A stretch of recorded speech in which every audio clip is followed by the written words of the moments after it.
podcast.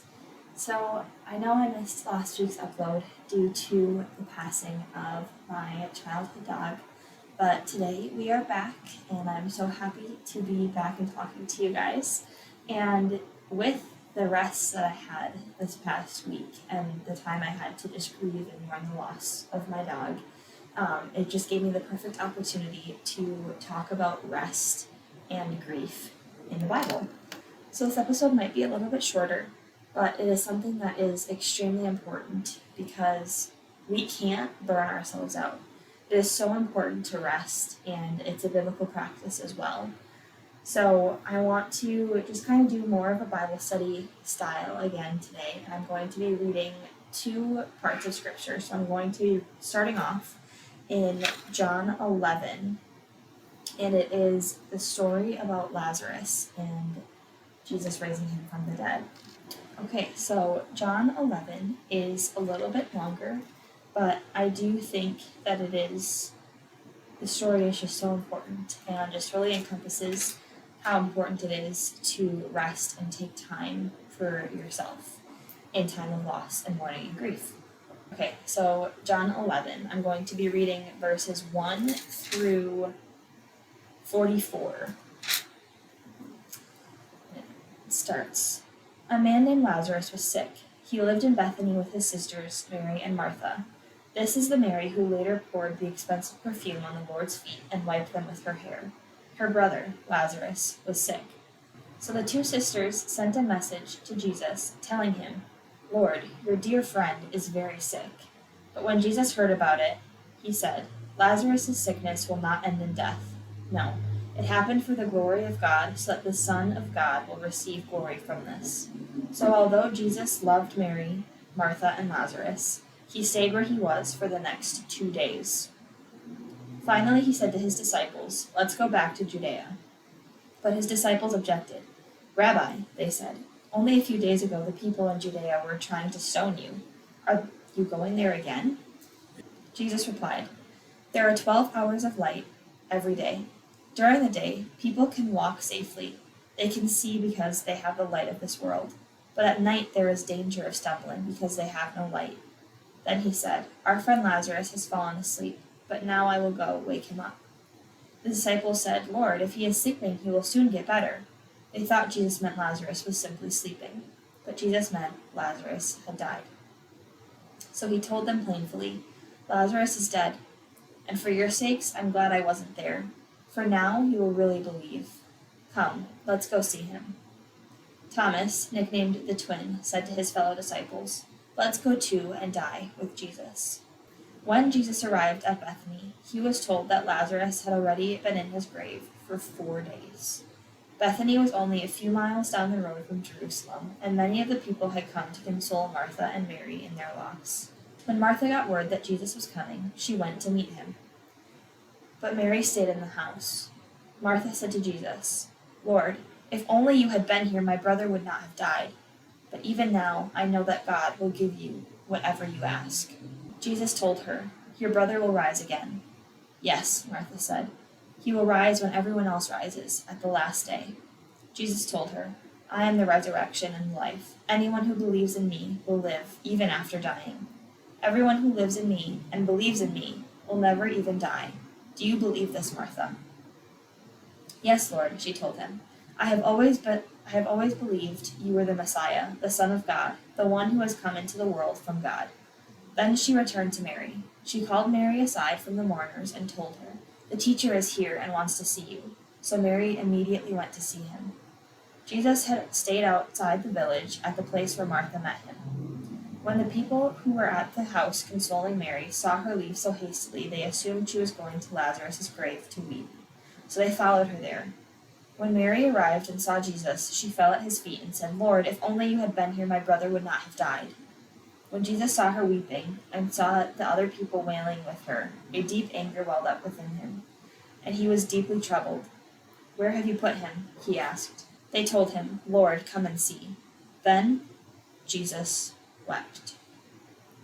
The people who were standing nearby said, "See how much he loved him."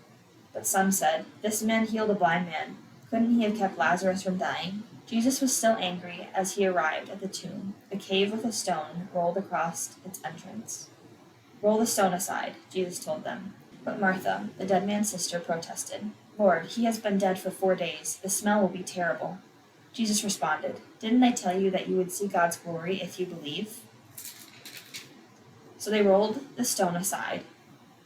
Then Jesus looked up to heaven and said, "Father, thank you for hearing me.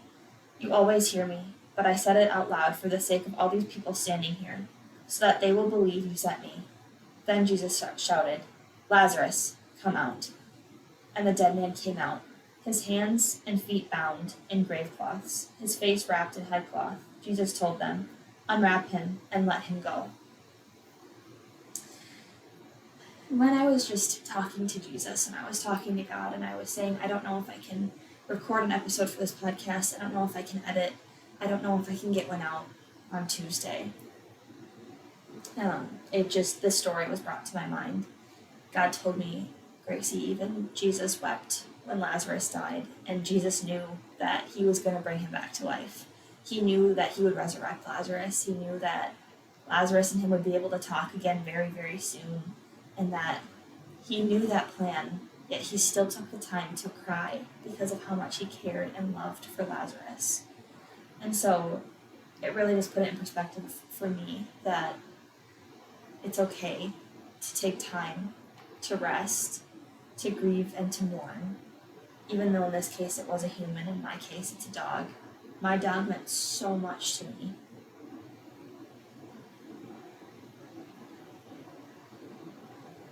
And she was someone that was always there. She was just like a best friend. Jesus and Lazarus were best friends, and this dog was a best friend to me. And so it was really comforting to hear God say, "Gracie, it's okay. You can take time to weep just like Jesus did." So chapter 11 in Luke, verses 38 through 42. As Jesus and the disciples continued on their way to Jerusalem, they came to a certain village where a woman named Martha welcomed him into her home. Her sister Mary sat at the Lord's feet, listening to what he taught. But Martha was distracted by the big dinner she was preparing. She came to Jesus and said, "Lord, doesn't it seem unfair to you that my sister just sits here while I do all the work? Tell her to come help me." But the Lord said to her, "My dear Martha, you are worried and upset over all these details. There is only one thing worth being concerned about. Mary has discovered it, and it will not be taken away from her." And this story was just brought to mind because I feel like so often as Christians we can get caught up in the works. And Martha welcomed Jesus into her home and was so concerned about all the little details and concerned about making everything perfect and preparing this huge meal for him.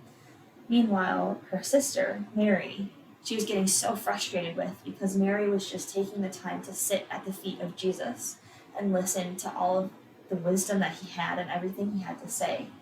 And it is just so important for us to take that time to sit at Jesus' feet and listen to what he has to say and allow him to fill us back up. Because Martha was running on an empty tank. She was getting so angry and so frustrated because she was doing all of it on her own. Whereas Mary went to get her strength from Jesus, to get wisdom from Jesus and knowledge and the truth from him by sitting at his feet. And sometimes that means setting aside all your projects that you have to get done in a day, all your tasks, everything that the world is telling you need to check off of your list, and just go and sit at the feet of Jesus. Because often when we take that time to sit at his feet, we can gain peace and knowledge and comfort, and then he will provide in abundance that time back that we chose to spend with him. He will just make a way for us to get everything else done that we needed to get done. And for me, that meant missing an upload for you guys. That meant not getting out content last Tuesday. But if I would have forced myself to record an episode and to put it out for you guys, it wouldn't have been anything that was helpful to anyone. It would have hurt me. It would have set me back. It would have been an episode that didn't do anything to pour into you guys. It would have just been something that felt forced, looked forced, and sounded forced. And so it was very important for me to take that time and to sit at the feet of Jesus in my pain and to just allow him to refill me. Now, there isn't a time and a place for both works and rest. And so just like the Bible says in Ephesians 2, verses 8 and 9, it says, God saved you by his grace when you believed, and you can't take credit for this. It is a gift from God. Salvation is not a reward for the good things we have done, so none of us can boast about it. And Mary and Martha both had just completely different perceptions of what needed to be done when Jesus was in their home. But Jesus was gracious enough to correct Martha's behavior and say, no, Mary is the one that found out what is truly important. It is not anything that we can do for Jesus that is important. It is spending time with him, spending that quality time with him, that then in turn he will show you what he wants you to do for his kingdom. But until we sit at his feet and we rest at his feet and listen to what he has to say to us, we can't do any good works, because the good works we go out and do are out of our own selfish desires and intent, and instead of out of the love that Jesus has for us and for the rest of his people. And so that's my challenge for you all this week, is to just sit at the feet of Jesus, sit in the presence of God, that no matter how much time you normally spend with him, whether it's a lot or a little, I encourage you to spend extra time with him this week, extra time resting in his presence. And even if your schedule is incredibly chaotic and busy, I encourage you to set aside a solid chunk of time to just sit at the feet of Jesus and lean in to hear what he has to say to you, because he is always speaking. We just have to take the time to listen. Thank you all so much for watching this episode of the Growing Grace podcast, and I will see you all next week. Bye!